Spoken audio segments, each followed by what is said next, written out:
अस्सलामुअलैकुम YouTube family. जो हमारा सेटअप छत पर था वो आज हम यहाँ फार्म पर लेके आए हैं। उसका शौक कीजिए। यहाँ से कबूतर बाहर निकलते हैं और ऐसे कर दो तो उसको बंद भी कर सकते हैं अपने। और चलो अपने अंदर का आपको शौक करवाता हूँ।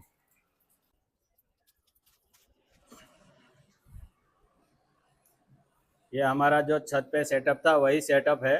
और ये केज हमने पाँचों पाँच केज इस तरह से बनाए है कि अगर आपको कोई भी पेयर अगर सेपरेट भी रखनी है तो आप रख सकते हो। ब्रीडिंग के लिए सेपरेट पेयर करना है तो रख सकते हो। कैसे कर सकते हो समीर भाई दिखाएंगे। समीर भाई दिखा दो। इस, इसको ऐसे करके बाहर निकाल दो और ये वाटर फीडर एक लगा दो और एक दाने के लिए फीडर लगा दो।